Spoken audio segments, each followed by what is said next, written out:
So I have this deck quite a while ago, and for some reason I'm just not called to unbox it, you know. I don't know, there's something about the packaging it this way is just making it really easy to turn down. I'm kind of turned off by it, you know. So yeah, it's very interesting. And then another plastic layer. And I'm glad that they are reprinting this deck, actually, because a lot of people want to have this deck, MAAT Tarot, but because this was indie and it's still on print, actually, if I'm not wrong. I don't know, actually, probably, I don't know, it is probably out of print, actually. And if you want to have a version of MAAT Tarot, is the Ancestral Path now. And yeah, that's not so easy unboxing with these plastic layers. Jesus. So yeah, now this deck, MAAT Tarot, is quite shortly after. Like this one, MAAT with the bag, it's still really beautiful, this one. And it's, yeah, it's definitely out of print because it's only 1000 deck and mine is number 281. So this is it, MAAT Tarot. Let's see the Ancestral Path Tarot first. It's only come with the very small white guidebook. It was first come out in 1995, 2013, and 2019.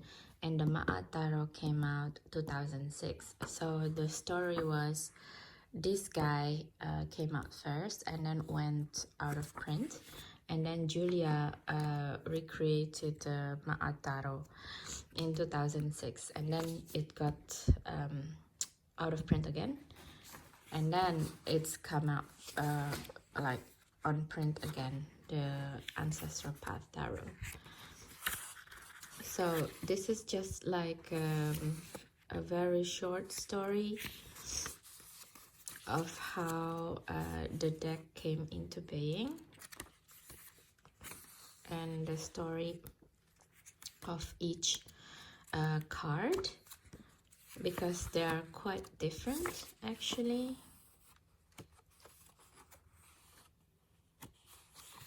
Celtic crossbred is the workhorse of the tarot world. And yeah, it's true. In Indonesia, people who does tarot, everyone use the Celtic crossbred for some reason. I don't know why, because it doesn't really have to use it to know other issues. My friend also asking why you're not using the Celtic cross, and like, I don't have to, you know, I have a choice, right?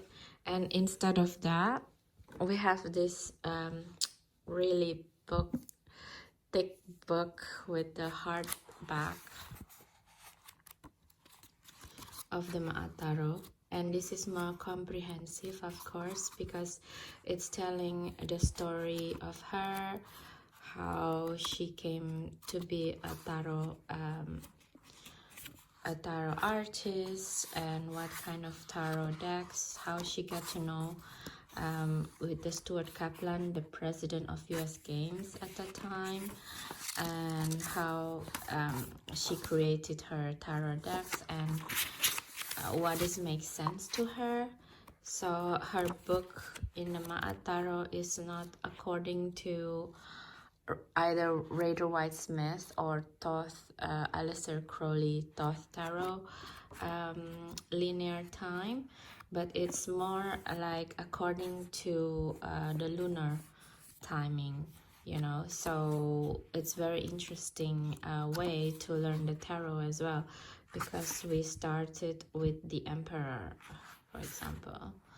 the Swords, the Emperor, first lunar cycle after autonomous equinox planetary ruler Venus. So we started with Samhain, the Witch's New Year, and then she's giving us a lot of explanation about the archetype that she painting, and this is like the Aries that become the the the dying green man from the summer into the Prince of Shadows. She said it like that. And there's a lot of interesting stories, for example, where the word emperor came from. According to her, it came from old Egyptian way of greeting other rulers, the foreign rulers, emperor. And the foreign rulers thought that emperor is the way this Egyptian people saluting them conquering Egypt. So it's very interesting how different opinions arises for this emperor word.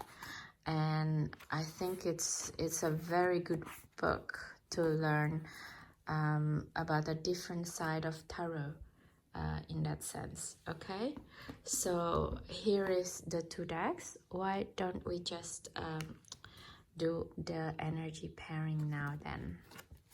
This is the back of the deck. The shape is similar, the size, so it's really nice. Let's see here. Threads together belief of various cultures in order commonality to experience between them. That's what I like about her. She's not like staying in one cultural belief, but she's like looking of other cultural things and paintings for her to what she thinks is fitting the archetype, instead of just making it about a particular culture. And I think it's really nice, and it's quite highlighting diversity from her point of view, and I really like it, and I'm glad this deck is reprinted. Okay, so let's go. The Fool. Oh, this is really beautiful as well, actually. This deck. Let's start to give this more significance. Just the deck, right?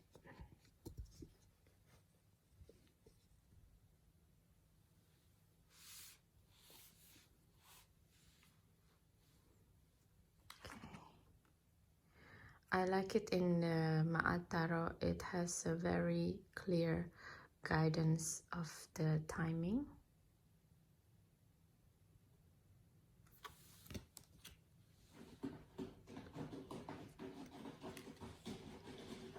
The High Priestess.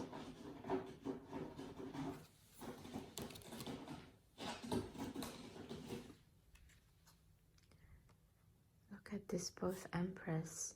This is more connecting with the RWS, I think, because she's just starting to create the whole big tarot deck, and this one is more about her doing a tarot deck according to moon cycle. So that's the big difference. So beautiful. Look at the staghorn, Scarnunos. It's beautiful, both of them.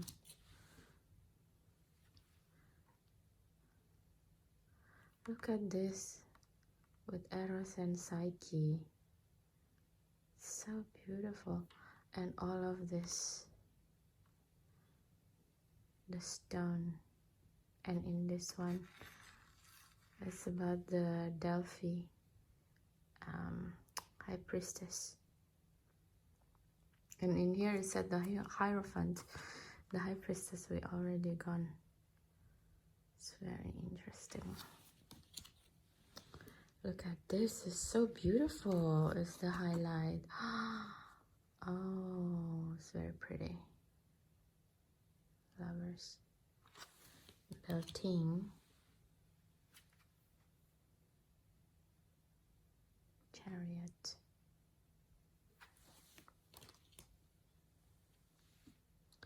Oh yes, you see this in here is highlighted that this is RWS and this is according to Thoth Tarot, because MAAT Tarot, Ma'at is the wife of Thoth.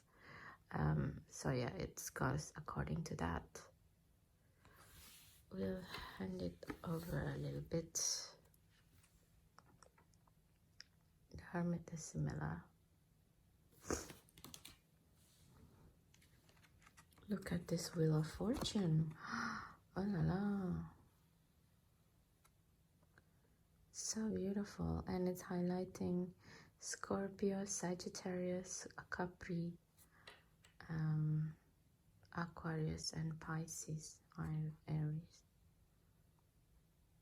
I'm liking it. So beautiful.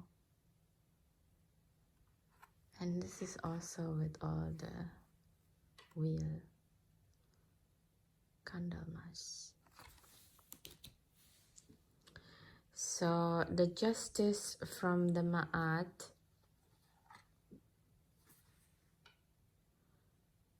Oh, I was silly. Of course it was supposed to be Justice first. Both of them are Thoth Tarot actually. And this is supposed to be Strength here. Oh, I'm so sorry. My bad. And the Justice should be number 8. And this is supposed to be Ma'at. You see? Ma'at is supposed to be on the number 11. Like, how is your heart? Is it as light as the feather? And in here with the swords. It's beautiful. And then number 11 actually in both deck is supposed to be Strength. It's beautiful. This one is the male part and this is the female counterpart. Both are beautiful. The Hanged One, same similarities in idea. Yeah, we are in chrysalis part, right? Ready to become a seed. We are in seed state. The Death card.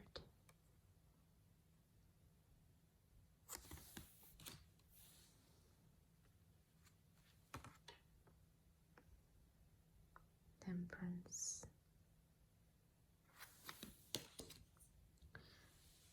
Look at the Devil. It's like giving birth. I don't quite get it though, why the Devil is like giving birth by herself like this. I have to read it more. And this is like the internalized patriarchal noise between the two of them. Then kept them in line, basically, right? Tower. There's so primal, something so primal about this in the MAAT Tarot.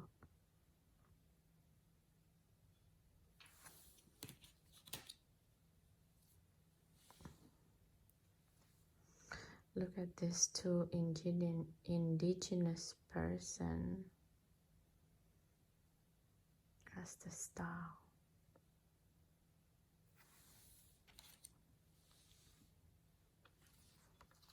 Look at this, the moon.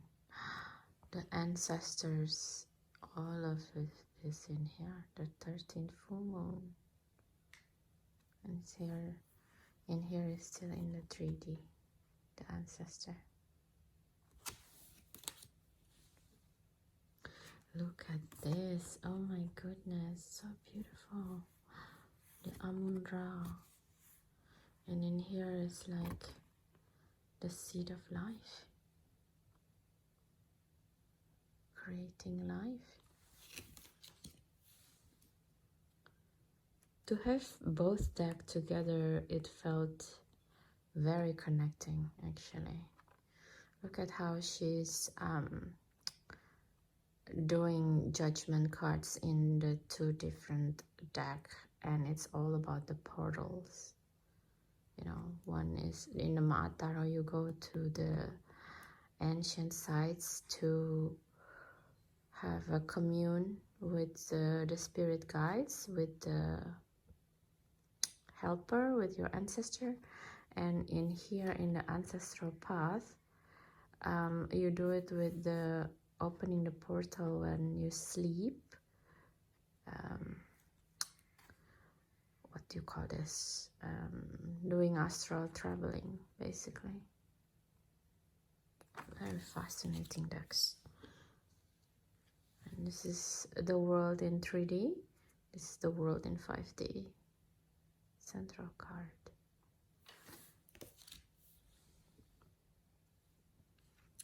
Okay, so I'm going to go according to this deck then. Let's see for the swords. Where's the swords? Here are the swords.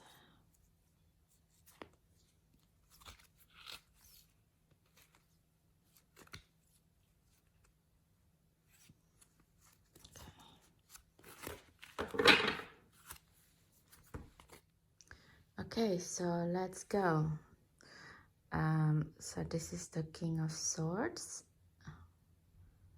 This looks like a Canonos as well. This looks like from a Japanese fishing village guy.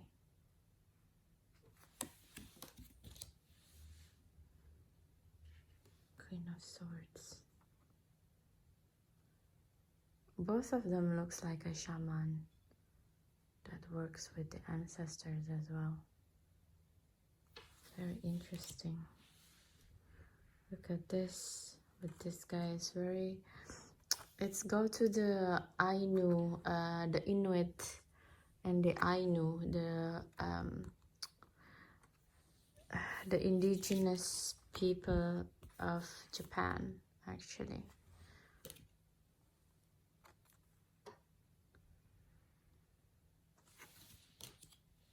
Yeah, totally going there. The Prince of Swords as well. Wow, look at this. This is Diana. Or hunting the stag. Full moon in Taurus.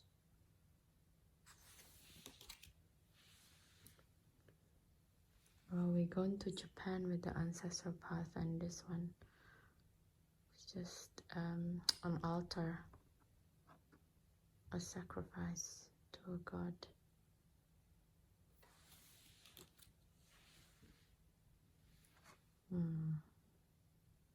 Why both of them are female figures? This is like a nightmare about the animus. I think it can be like a twin flame. Where are you, my twin flame, kind of thing. And this is like in Japan. I don't know what it is. This black thing. Eight of Swords. Wow, this is like United States of American flag. Very interesting way to put it. Look at this, the Seven of Swords. The ex-samurai selling the katana with the tattoo. So it's like, it's very interesting because the scenes looks very ancient, but because of this tattoo, we know that this is a modern day, because otherwise you wouldn't have someone on the street naked like this. They were all like dressing like this. It's a very interesting juxtaposition actually. And the Seven of Swords, it's also like, wow, look at how this deception goes deep. It's very interesting. Beautiful deck, both of them. Swords. Oh, beautiful. I really enjoy this being one theme, going back to the Japanese culture. So, something about it makes my spine chills. And this also. Oh, look at this. Being called to duty. And the wife and the mother is just really sad. Because most of the time they will not come back, don't they? And this Three of Swords is really the innocence of the young people. The women has been spilled by the blood of this three Abrahamic religion. Very fitting for today, if you ask my opinion. Two of Swords. Look at this, we're going to Native America. Oh, with the shadow, it's so beautiful. It's beautiful also in the spring, you know. Ace. Super powerful aces, this one especially. King of Wands. With the, I think either this is a Pharaoh, I think, yeah. I don't know who this figure is actually. See, like, this, there's a Hercules here. So this is not Hercules. This is Hercules in his mind.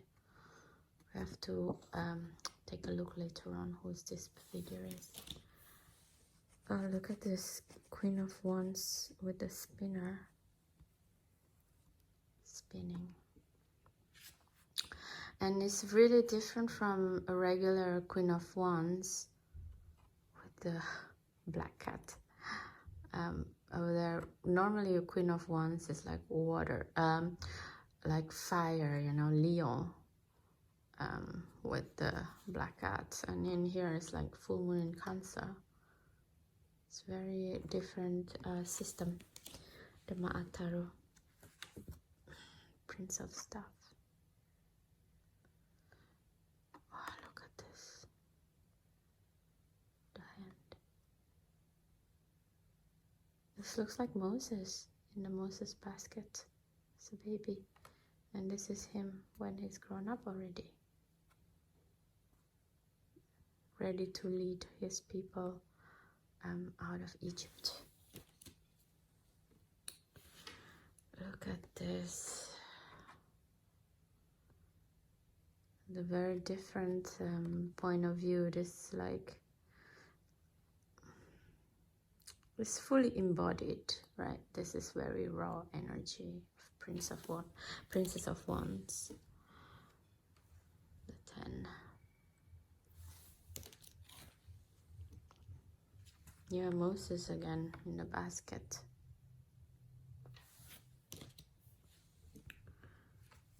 Wow, look at how fast she's writing. She's writing. And this is like, come on, let's go. It's being hunted. The Ibis, the Thoth, you know, trying to get the fast knowledge of Thoth. Catching the knowledge. 7 of Wands. Wow, look at this. It's like pleading with the gods, you know. So beautiful.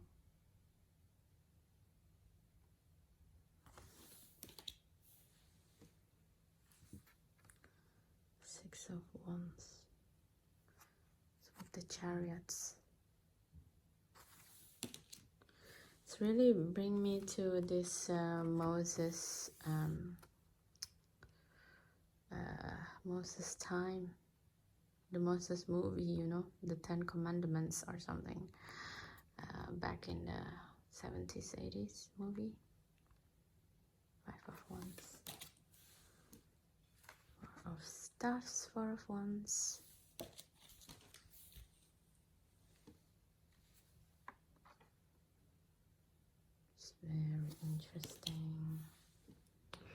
Oh, look at this. This is the Gog and Magog. This is in England. This is near the Tor, Glastonbury Tor, actually. This is in Egypt, in the Nile. Wow, look at the Ace of Staff, Ace of Wands, so powerful. Wow, look at this King of Cups. One is the Dionysus, one is the King Arthur. So beautiful. There's like Guinevere, supposedly. Oh, I really love it. Wow, look at this Princess of Cups, both of them. This is like a really mythical Prince of Cups. Right. This looks like Morgana to me. Maybe I'm wrong.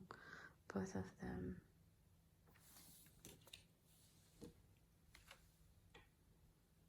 This is beautiful. 10 of Cups. Oops. 9 of Cups. You see, this is like the Stone Age, going to the Stone Age. The Narcissus, illusion, ego is illusion.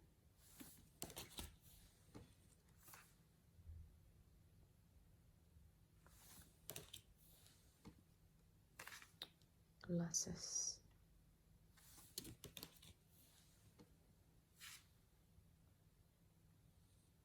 It's beautiful cards.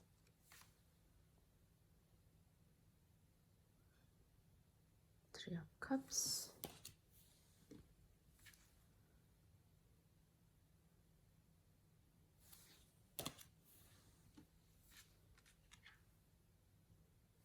Ace of Cups. King of Sacred Circles. Wow. We go to Queen of Coins, Queen of Sacred Circles. And it's very interesting, these two decks touches upon the similar cultures in different part of the deck, basically. It's very interesting to me. And we're doing the coins in the ancestral path.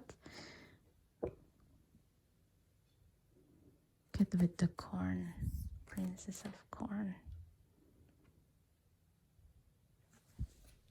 This is the wheel medicine also. Medicine wheel, not wheel medicine. 10 of coins. Wow, look at this wealth of knowledge.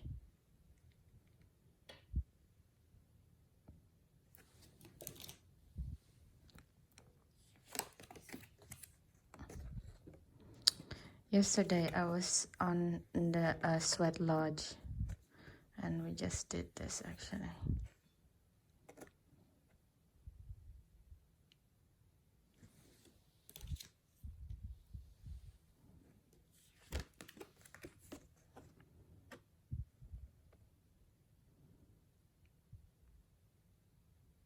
Beautiful.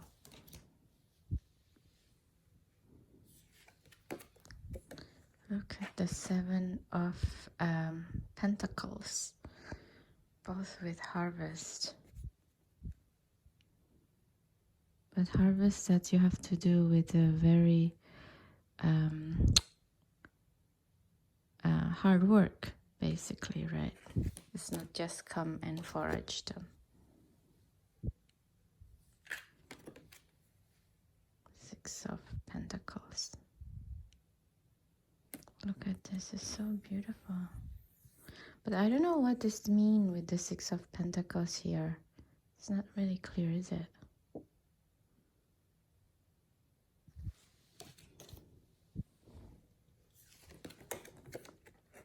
We go back to Gog and Magog again with the dolmen. The 5 of sacred circles.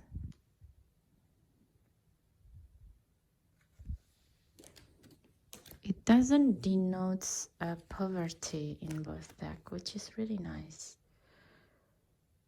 4 of coins.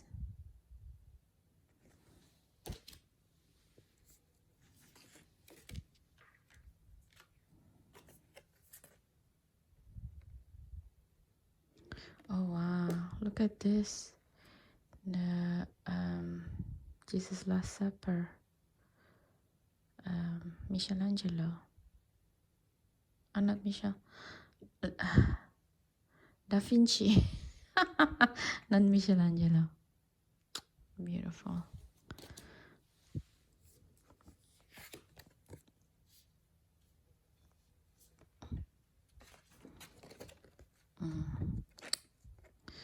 There's something very cosmic about these 2 cards. It's like meeting the animal totem.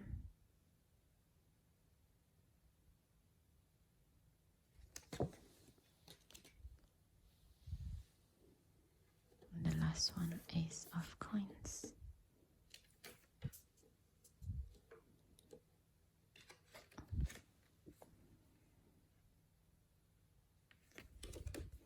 Very beautiful aces, this. Yeah. So there you have it. Both deck finished.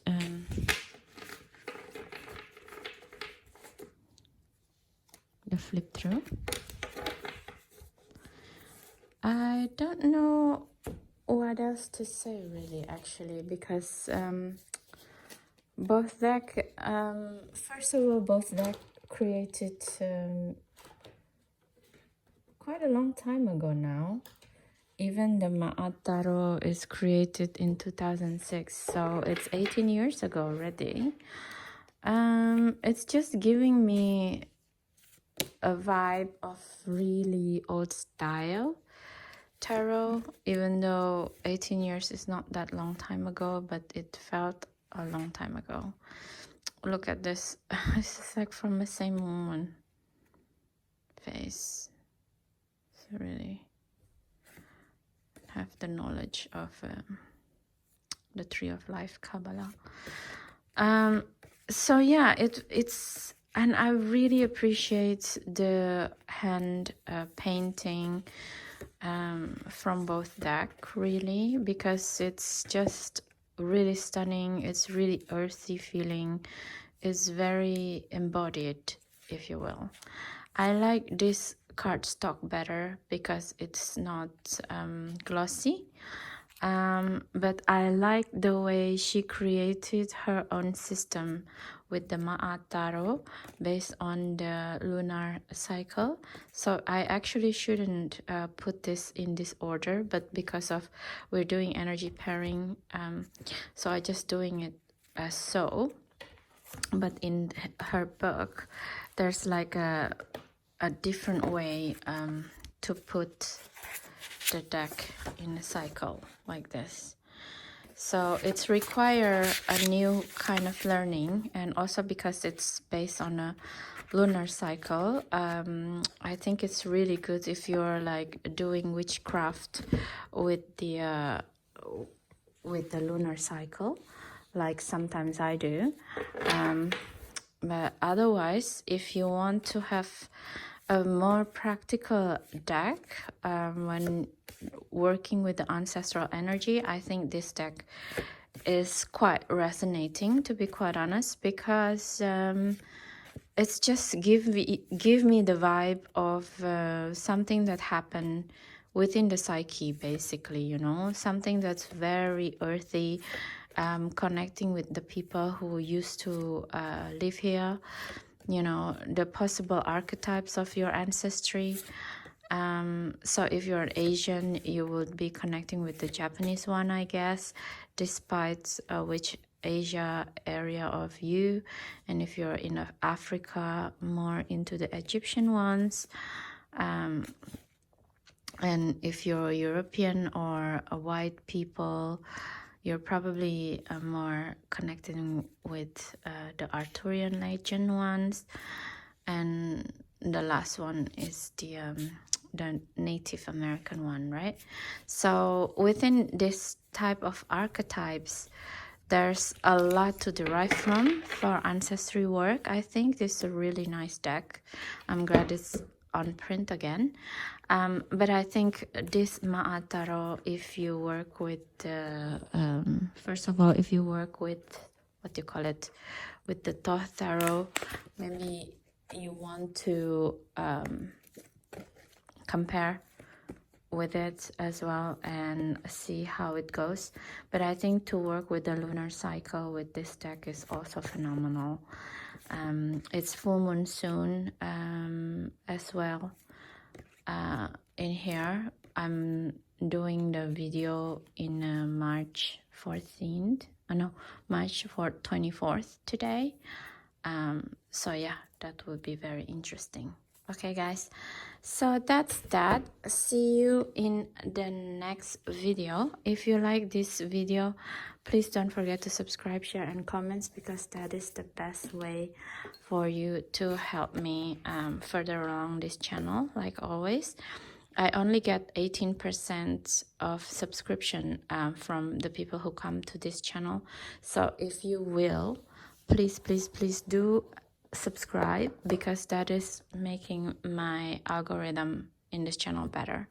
Okay, so thank you so much guys. I hope you have a nice day and night anytime you watch this video. Bye bye.